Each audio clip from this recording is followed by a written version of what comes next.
A comprehensive list of 2025 tech layoffs. The tech layoff wave is still kicking in 2025.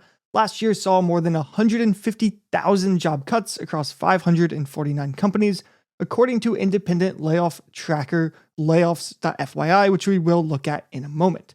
So far this year, more than 22,000 workers have been victim of reductions across the tech industry, with a staggering 16,084 cuts taking place in February alone. And then we have over here on Fast Company, tech layoffs update May 2025, Panasonic, Match Group, CrowdStrike among latest to cut jobs.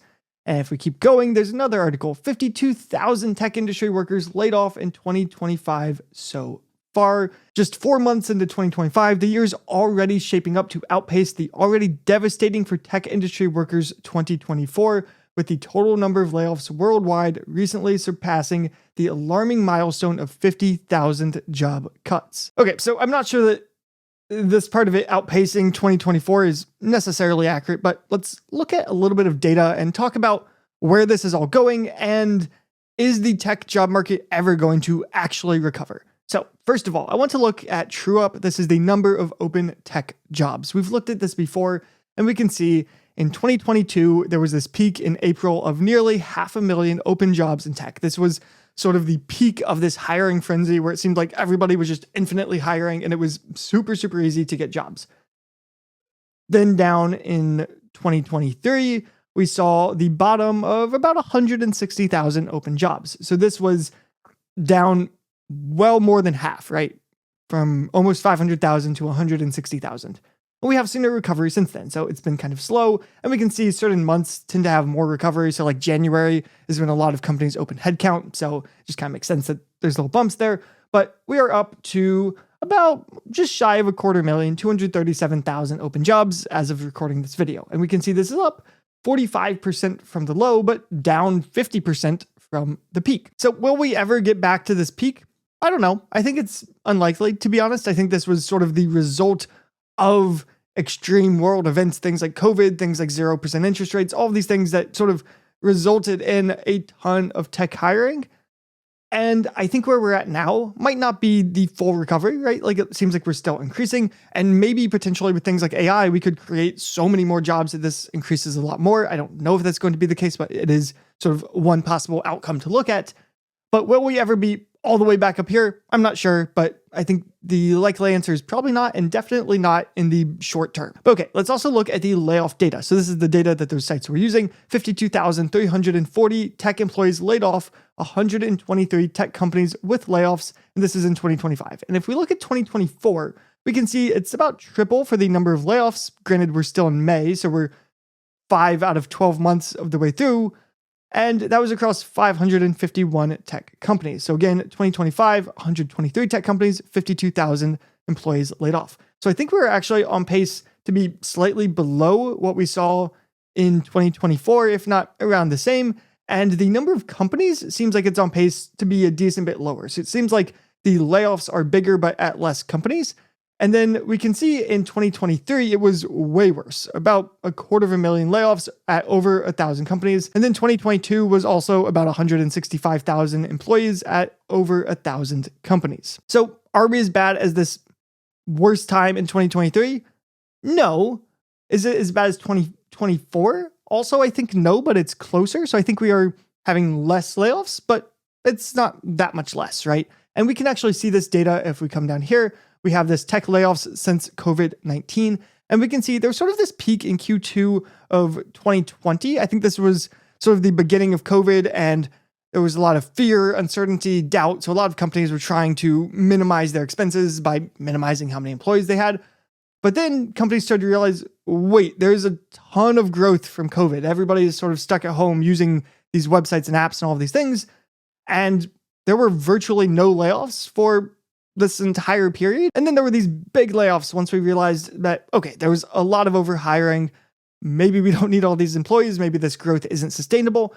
And it peaked here in Q1 of 2023. And we can see we have been declining since, with less layoffs basically quarter over quarter. And it is somewhat flatlining over here at the end, but it does seem like it is sort of steadily declining a little bit. And I think it's also worth noting that this is not just a tech thing. Tech does not exist in this little vacuum or bubble sort of disconnected from the rest of the world. There's a lot of other things that impact layoffs, that impact the number of open jobs, and all of these things that aren't necessarily tech related, right? It's easy to look at things like AI and be like, okay, this is the result of AI, and then say, okay, is AI causing more or less jobs? Because there's all this debate on, is AI just replacing jobs, or is AI creating new jobs for creating and integrating AI systems and sort of all these new jobs we didn't even know would exist? And I think that debate is still a debate to be had. It's not something that we have a very clear answer on just yet. But what we can say we pretty clearly know is that the economy as a whole is going to affect open jobs. So this is things like interest rates. So we had historically low interest rates at the time when we were doing the most hiring.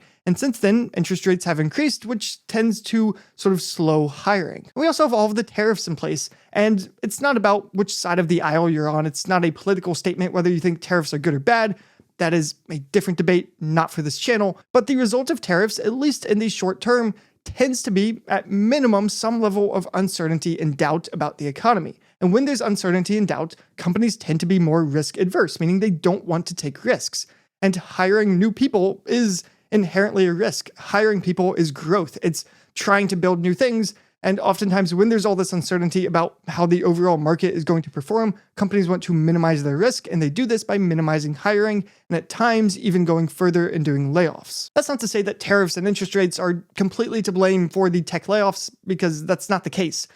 But it's important to also recognize that tech does not exist in this completely isolated bubble from the rest of the world. And I think it's also worth looking at this not from a purely doom and gloom perspective. Like we saw, there are actually more open jobs now than last year, and there were more open jobs last year than the year before. We are increasing. And just anecdotally, I do personally know a lot of people who have landed jobs in tech over the last few weeks, months, and over the last year as a whole. So it is absolutely possible. And by the way, if you are trying to land a job in tech and you're trying to prepare for those coding interviews, I would highly recommend you give AlgoExpert a try. That said, I always recommend you do the free content first to see if the style is for you, because of course it's not going to be for everybody. So here's an article from the Pragmatic Engineer, the reality of tech interviews in 2025, which I think does a pretty good job of articulating what exactly is happening in the tech market right now and what exactly you should be doing about it. First of all, it's been widely reported that the tech hiring market is much cooler than in 2020 to 2022, which I think is objectively true.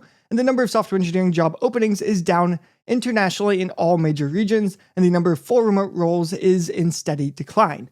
Meanwhile, other metrics indicate that tech hiring is starting to recover, at least for senior engineers. So this is something that I think we've seen across the board, is that senior engineers are having an easier time right now than junior engineers. That's not to say there are no junior jobs out there, because there are. That's not to say that senior engineers have it super easy, because they also don't. So a new reality of tech hiring. So they observed big tech hiring volumes are up roughly 40% year on year. Now, I think it's worth noting that this isn't actually that massive of a number, because they weren't hiring all that much last year, but this is true. They are hiring more right now than they were in previous years. At least that seems to be the case. That said, unlike previous tech hiring cycles where a rising tide lifted all boats, today's market is characterized by extreme selectivity. Companies have become far more picky about where they invest headcount, with major differences in opportunities based on specialization, experience level, and the prestige of ex-employers. So domain specialization, engineers in certain areas of specialization are seeing a lot of relevant openings,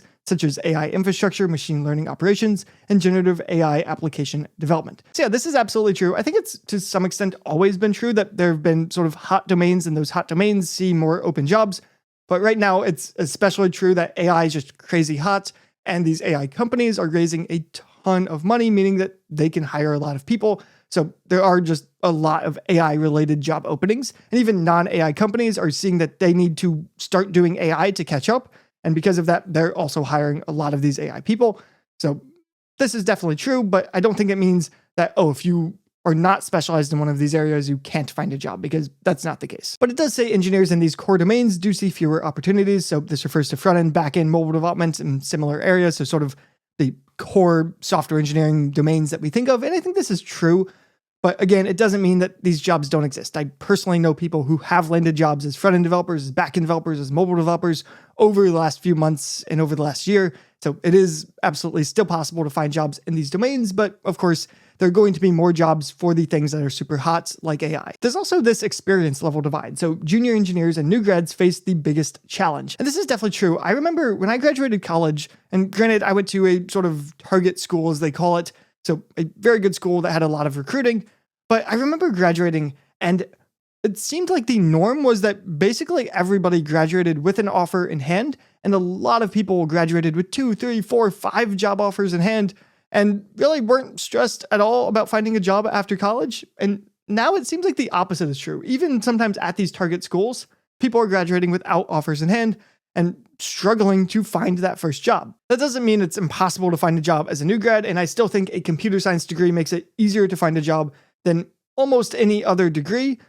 But that said, it is getting harder than it once was. And then interestingly, they mentioned that mid-career engineers have more interview loops to an offer, and then senior and staff engineers with high-demand specializations are getting premium compensation and multiple offers. I do think this kind of makes sense. I think a lot of these AI companies are thinking, okay, let's just hire the absolute best of the best rather than hiring a bunch of junior engineers or even a bunch of mid-level engineers. That seems to be the hiring practice that a decent number of companies are taking. And because of that, there are more openings for these senior and staff engineers, at least more in comparison to how many of these people actually exist. There's also been some changes in interview processes. So for one, data structure and algorithm interviews have an elevated technical bar. I think part of this is due to the fact that they're not hiring as many people. So if they don't hire as many people, they can raise the bar a little bit. But also I think some of this is just that people are getting better at these interviews. So platforms like AlgoExpert and all of the other technical coding interview prep platforms have resulted in people getting better at technical coding interviews. When people are better at the coding interviews, they have to raise the bar to differentiate between the best candidates and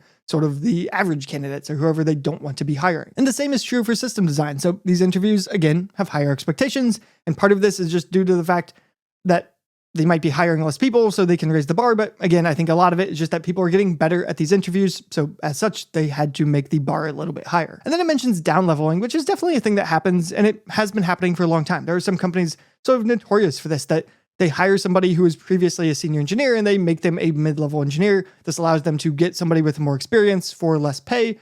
And I suppose if the job market is harder than ever to find jobs, then companies can get away with doing this more and more. That said, it's actually not always a bad thing to be down leveled if you can get sort of the top of the compensation band at that down level. So for example, if you can be the highest paid mid-level engineer at a company rather than the lowest paid senior engineer, and this can mean that the difference in compensation isn't actually that much, and you can be sort of set up for success so that you get promotions quicker because you're in a role that you are going to be able to excel at from the very beginning. And when you get that promotion, you actually might end up making more money than you would have if you started as a senior engineer. That's not to say that you should go out of your way to be down leveled, but do know it's not always necessarily a bad thing either. They also mention an evolution in team matching processes. So if you're not aware, team matching is something a lot of tech companies do where essentially you pass the hiring bar for the company. So you pass all their coding interviews and all of that, and they say, hey, you've done the thing to get hired, but we don't actually know if there's a job for you. So then they do this team matching process, which they try to pitch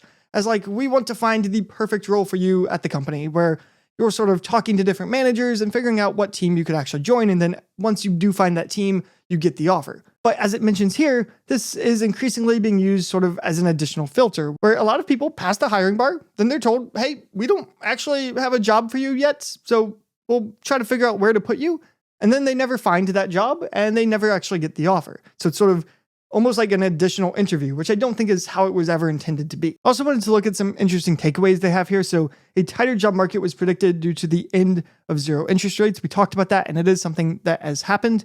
And AI is hot, and hot AI companies care a lot about pedigree. So this is something that's pretty interesting. So a lot of tech companies historically care about pedigree, right? They care about where you went to school, but it's not that important to them.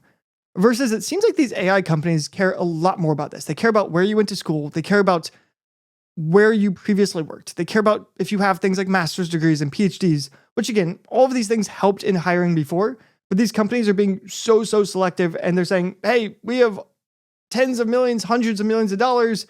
We don't need to hire that many people. We just want to hire the absolute best. And when you want to hire the absolute best, you go for the ones that have those PhDs and master's degrees from the elite universities, who previously worked at Google and Facebook and all of these places that sort of have that elite level prestige attached to them, where you assume you are getting a very good developer. It'll be interesting to see as these companies grow more and more, and as they need to hire more people and there's more of these AI companies, if they sort of take a step back from this a little bit, because they might run out of these super elite candidates to actually hire. But at the moment, it does seem to be a thing, at least at these AI companies.